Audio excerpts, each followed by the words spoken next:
The UN describes a dramatic increase in war crimes in Myanmar. More than 2 years since the military coup, a new report says atrocities are increasingly frequent and brazen, marking the highest level of cruelty. It sets the stage for war crimes trials, but can anything stop the country's descent? I'm Andrea Sankey, and today's newsmaker is Myanmar.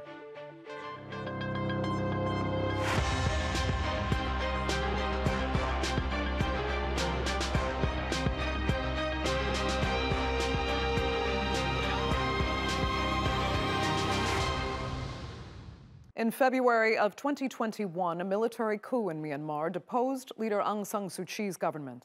Since then, the Southeast Asian country has been plunged into chaos. Resistance movements have been fighting the military on multiple fronts for 2 years now, with over 6,000 people killed.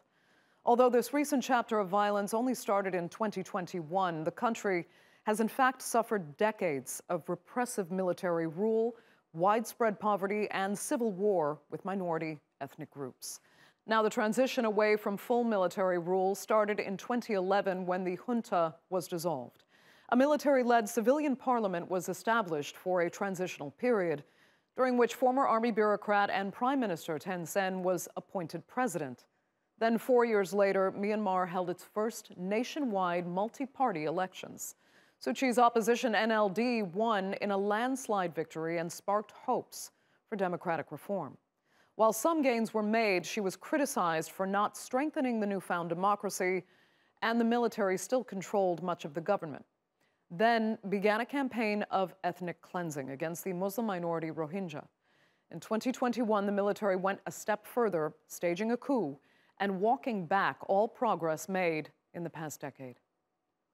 Now, despite Western sanctions imposed following the coup, the military has only tightened its grip. In its most recent report, the United Nations describes war crimes committed by Myanmar's military as increasingly frequent and brazen in the period between July 2022 and June of 23. Here's a look at some of its findings. The UN investigation has found that various armed actors have conscripted or used children to actively participate in hostilities. It has also highlighted strong evidence that the Myanmar military and its affiliates have bombed civilians in indiscriminate attacks, killed detainees during operations, and burned villages. The UN mechanism has also collected evidence of such crimes being committed with the highest levels of cruelty and harm to the victims, including rape with objects, other forms of humiliation, mutilation, gang or serial rape, and sexual enslavement. Well, joining me now from Geneva to discuss that report is Nicholas Koumjian. He's the head of the Independent Investigative Mechanism for Myanmar. Thanks so much for being with us. We listed a few of your report's findings, but tell us what you found most disturbing in what was exposed here.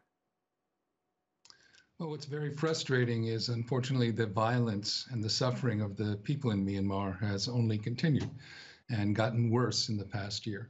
What we've seen is an increase in the amount of burning of villages, in aerial bombardments of areas where civilians are located.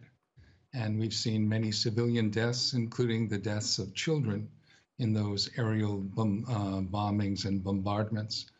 We've also seen instances where military forces from the Tatmadaw, from the Myanmar military, have captured an area and then executed the individuals that were under their control, which include combatants, but also non-combatants, civilians.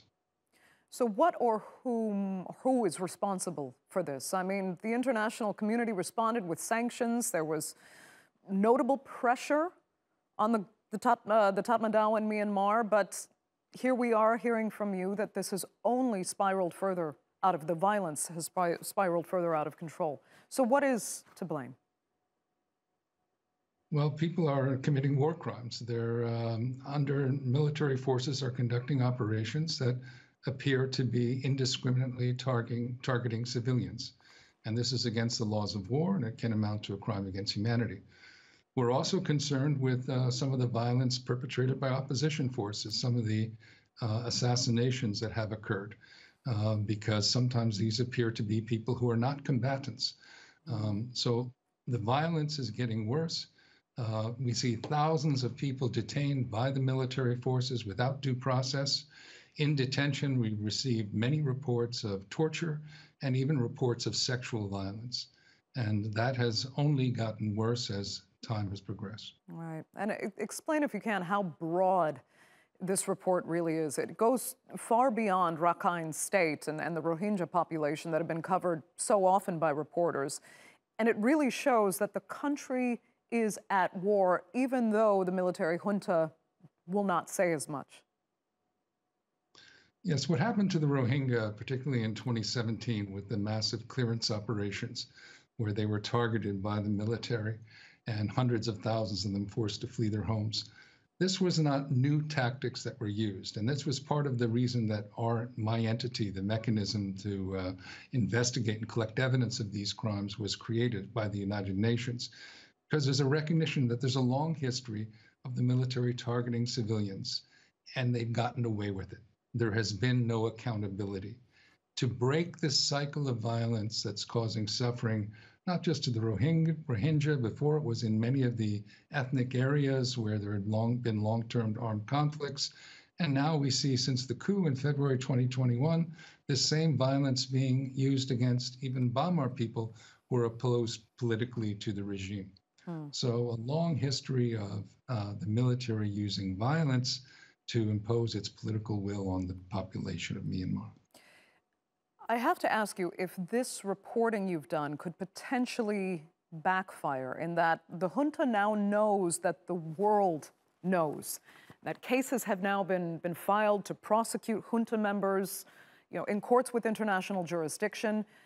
Could that simply give the junta more reason to hold on even more tightly to power?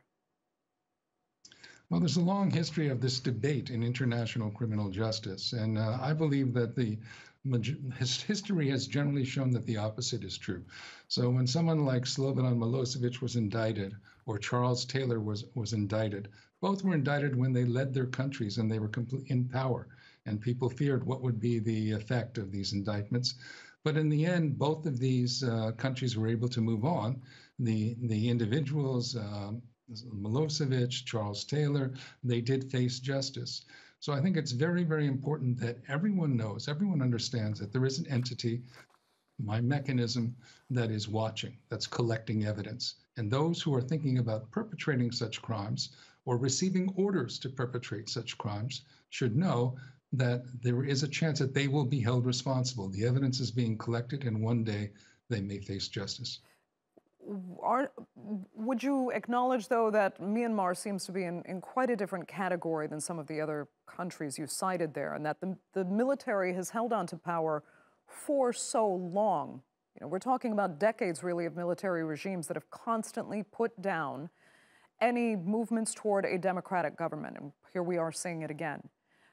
So yeah, it is a bit of a different context, and it could work differently in the case of Myanmar, and that they will absolutely, they're used to isolation, let's put it that way. Well, I think those that know the history of Myanmar believe that the current situation is quite unique. There never has been this level of opposition to the regime. And this level, it's not a matter of one ethnicity versus another ethnicity. This is the entire country which is standing up and opposing the end of their attempt to move towards democracy. So we'll see as the history plays out what happens in Myanmar. But I think the situation is unique and very, very serious. In the meantime, we constantly hear calls for the international community to help Myanmar, but what help could be effective when, as I said, this regime has always known isolation and has always managed to maintain power? Well, there's all kinds of ways that the international community can help. Everything from humanitarian relief for those in need of it, when it can be given in a way that doesn't support the regime or support forces that should not be supported. But also, it's very important that there's a commitment by the international community that those who commit the most serious international crimes should face justice. I think that's an important part. It's only part of the process that's needed, of the politics that is needed. But it's a very important part that those in power know that one day they could face justice for crimes that they're committing against their own people. Okay, Nicholas Koumjian, we'll have to leave it there. Thank you so much for being with us on the Newsmakers. Thank you for having Greatly me. appreciate it.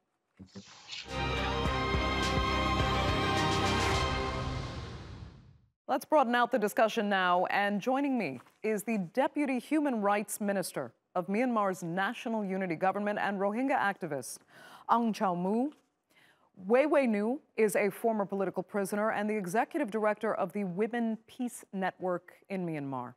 And Matthew Smith is the co-founder and CEO of Fortify Rights. Thanks all so much for being with me. Wai Wai Nu, I'm going to start with you because for as shocking as this report actually is, this, as they call it, the mechanisms report, you feel the reality on the ground is actually worse. So how so, and how do you know that? Thank you very much for having me. We are in contact with the people on the ground 24 hours. We know what's happening on the ground, and there is bombing, airstrikes, shellings, targeting civilians, indiscriminate killings, as well as burning of houses, entire houses. That's the same way they did in Rakhine State against the Rohingya people. It's happening most part of Burma today. And report is excellent to capture some of those big pictures. But I think there are a lot of details still needed to come out and needed to be said out loud publicly to the world, to the international media, so that we get enough support that we need. So, situation is drastically decreasing, deteriorating every day as the coup has become longer. And that's how the reality on the ground, every killings every day, people had to leave their houses every day, and increasing internal displaced persons as well as refugees in Burma by days. Okay, and as you may have heard, I asked our guest who authored, helped author the report, about these details you want coming out, if they could potentially backfire, because the junta, as we said, it's used to isolation.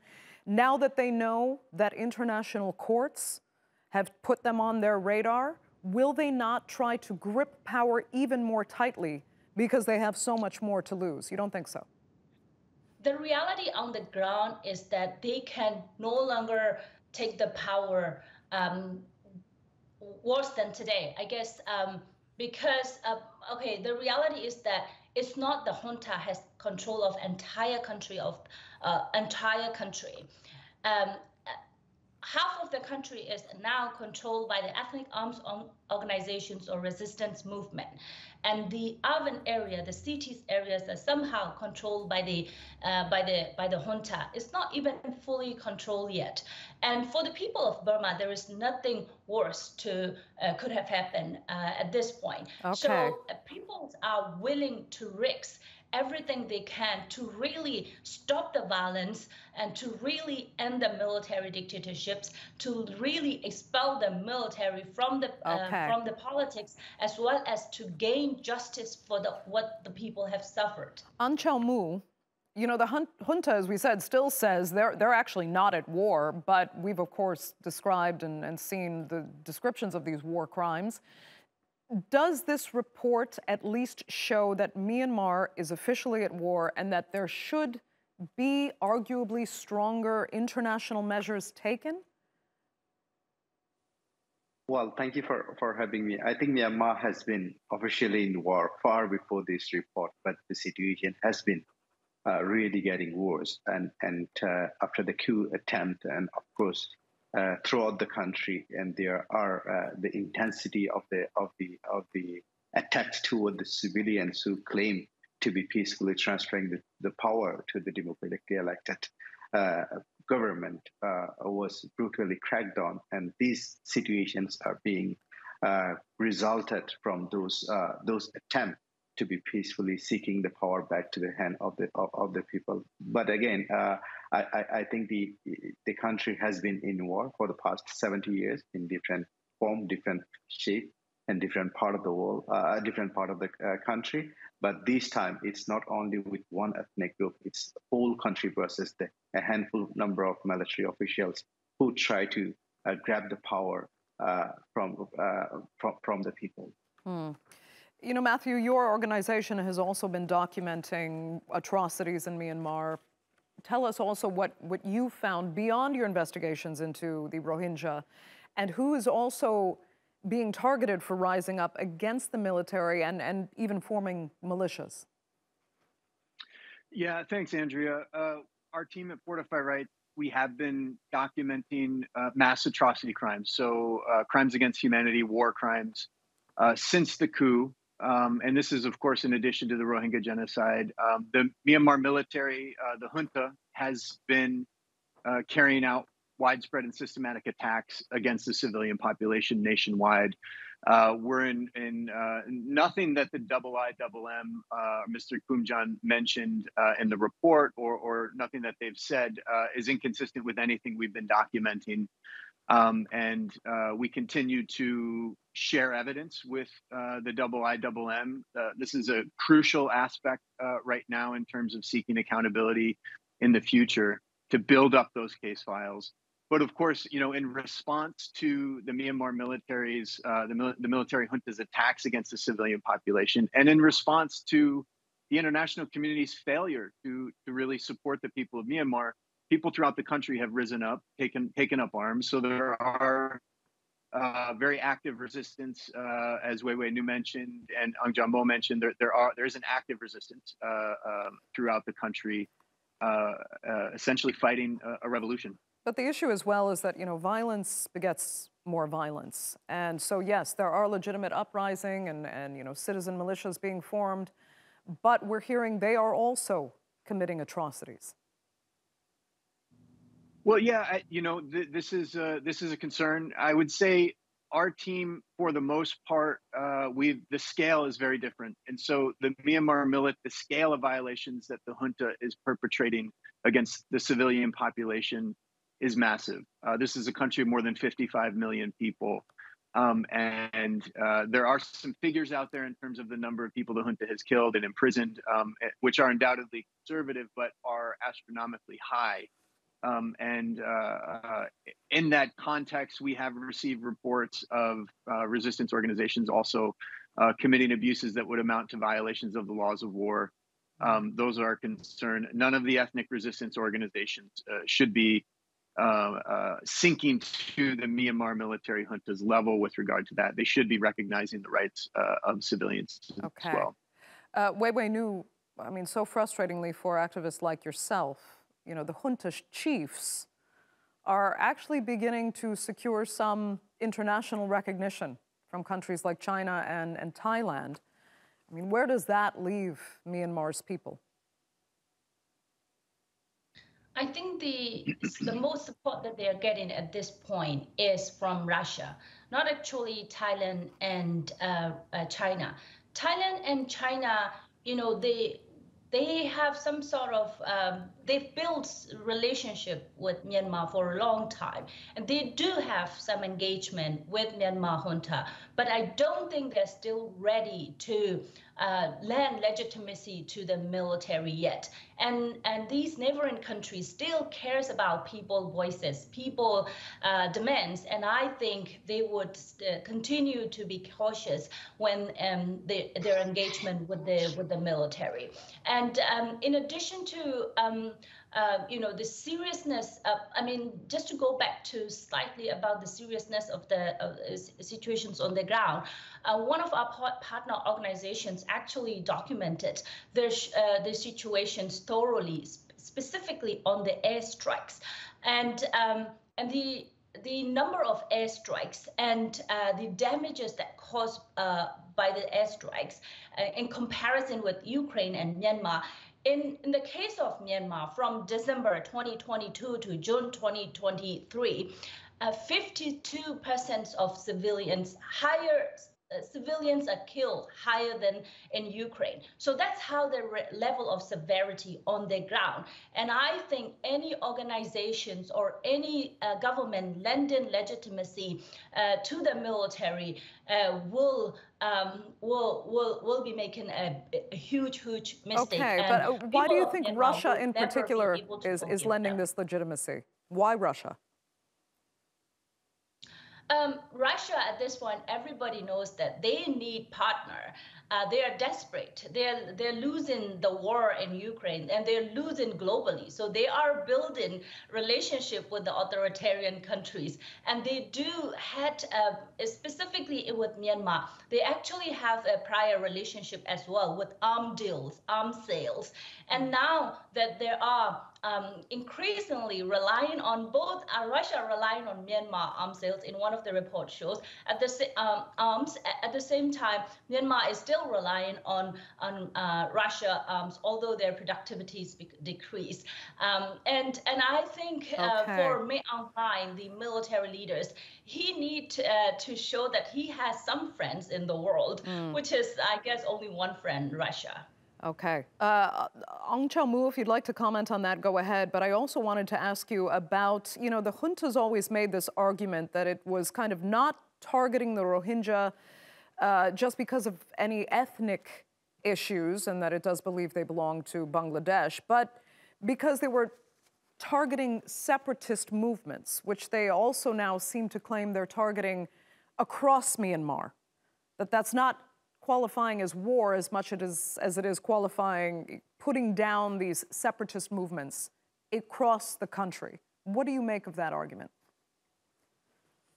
I think the Rohingya people has never attempted to be separating from Myanmar. Rohingya has been always part of Myanmar, has always wanted to be part of Myanmar, is always part of Myanmar, and will always be part of Myanmar.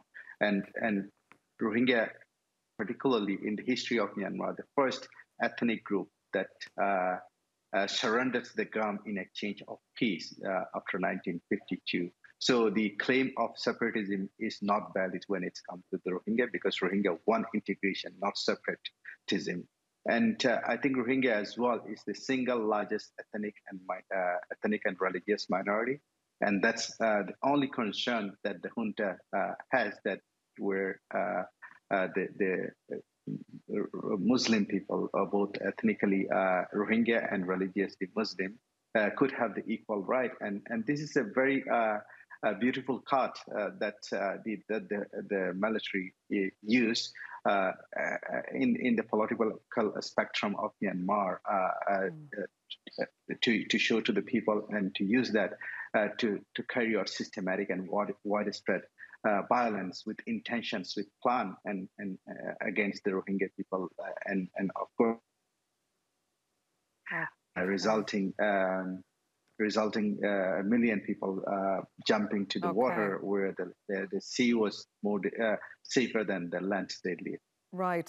We're down to our last 2 minutes. Matthew, just quickly, you know, because we know that Ukraine has received so much international attention, Myanmar has somewhat fallen into the background. I mean, has Ukraine, do you think, unfairly received this disproportionate amount of attention when we look at what's happening in Myanmar, or is that normal given, for example, the proximity to Ukraine, of Ukraine to the West? Well, you know, I was in Ukraine since the war started, and in Myanmar since the revolution started, and since the coup. You know, I think there are geopolitical reasons why governments are completely, in some cases, preoccupied with the war in Ukraine. And, you know, the people of Ukraine need support right now. It's an existential situation for them. But it would be a fundamental mistake to fail to recognize the links between Myanmar and Ukraine, the links particularly between Vladimir Putin and Senior General Min Aung Hlaing. And I think defeating one without addressing the other certainly will not make the world a more stable place. So we do want governments to draw those connections, connect those dots. There is information out there. Why would it be a mistake? What would be the consequences? Well, and there are 55 million people in Myanmar right now who are fighting for their lives, and the atrocities are so severe in terms of, as we've heard, in terms of constant airstrikes, massacres, mass level imprisonment of civilians. But beyond that, the Myanmar junta poses a threat to international peace and security. And of course, we can't rely on the UN Security Council because of the political cover that China and Russia continue to provide for the military in Myanmar. So that right now is really not a feasible solution. But it does stand that the junta poses a threat to international peace. So it's destabilizing ASEAN, it's destabilizing South and Southeast Asia. Matthew, that will have to be the final word. Unfortunately, we're out of time for this edition of The Newsmakers. I'd like to thank all three of my panelists so much for being with us, and our viewers, of course, for joining us as well. Remember, you can follow us on X, and do be sure to subscribe to our YouTube channel. I'm Andrea Sankey. We'll see you next time.